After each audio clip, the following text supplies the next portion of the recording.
One Piece Into the Grand Line is now the second season installment of the live-action anime adaptation, with us following Luffy and his crew as they are now heading into the Grand Line.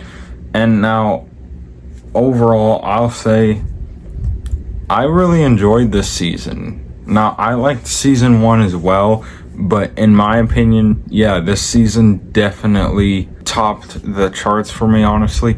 I think this season really brought a new sense of excitement and adventure to those people, including me, who are non-One Piece fans or even non-anime fans. And I think the improvements this show has made so far within the last 3 years, I mind you, because season 1 came out back in 2023. That was almost 3 years ago, basically.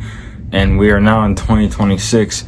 And with this new season, the new things we get to see is many things. And I'm going to explain them all in this video for you guys. So, the first one I'd like to say is Luffy and his crew back at it again, setting seas to the Grand Line. Of course, I think overall the first 2 episodes, they were really good.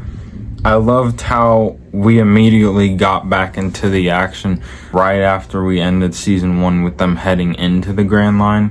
And the way we opened season 2, it's really a nice way that we continued off of the end of season 1, because, you know, some people may have forgotten what Luffy and his crew did over the past few years, and it's nice that in this season they talked about some stuff that happened in season 1 that was over 3 years ago. And for the people who kind of forgot about that stuff, it's really cool for them to experience that again. So now, moving on, I genuinely think the new characters of this season, like Mr. Five, Miss Sunshine, Smoker, I think they also have an interesting part in this season that they played. So, Smoker, he was part of the Marines or something. He was like kind of a secret agent, basically, kind of, for them. And I think his journey with that was also really interesting. And it was funny how, again, like I said, I've never seen the anime for myself personally, because there's like over 1,000 episodes. I don't know who's gonna sit through that entirely. No offense to the One Piece fans, but I thought what was really funny that I do remember watching in the anime version as well was the part when, spoiler alert, this is for season 2. I will have spoilers in this video, by the way.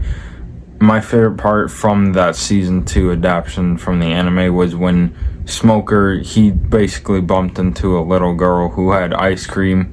It got on his pants, and then he offered her some money to buy some more scoops. And I thought that was really cool for the character, even though he, for most of the season, was pretty much a villain. So he didn't have much of a good side to him, except for that small moment, that small little nod there. Now, I think for me, the main one I really do want to talk about, that I think mostly got everybody, One Piece fans or not, Chopper's backstory.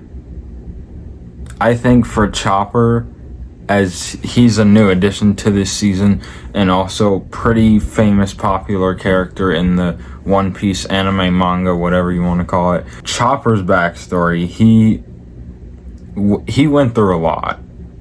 And I think for his character, he had something in him that I think Luffy saw by the end of the season that made him want to add Chopper to this crew, because Chopper himself, adorable little reindeer, I think Chopper's journey in this second season, it was really emotional, powerful, and a really exciting journey for everybody to watch.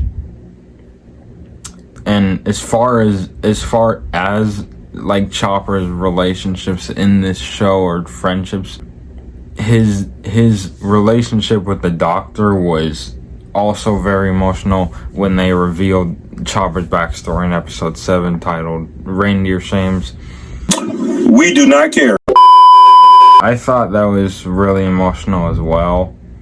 And I think the nice thing I like about this anime adaptation of One Piece is that the showrunners, they're implementing stuff into the anime that people have maybe never experienced before, and seeing that in live action. Like, for example, Nami's scene when she asked Luffy for help in the first season. That was really hard-hitting to me.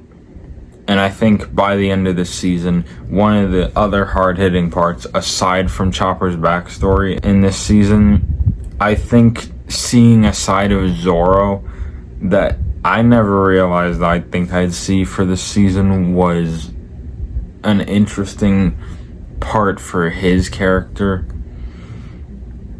Because by the end of the season, he does indeed basically become kind of like older brother, father figure for Chopper, because by the end of the season, he's kind of basically like crying and all that and stuff. And then Zoro, like being the guy that he is, he lifts Chopper up on his shoulder and smiles at him like a proud father.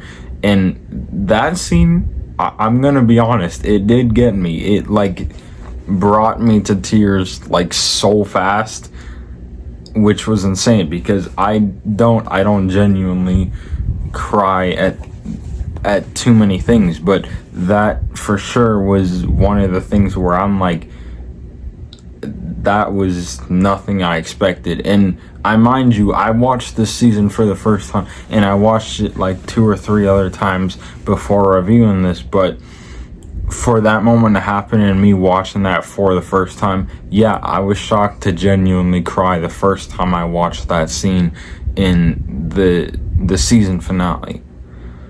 And it was really beautiful moment. It was a really beautiful moment to watch between Zoro and Chopper, because that duo, I feel like, is going to become a much bigger duo in the later season of season 3, which will probably be out sooner or later, hopefully.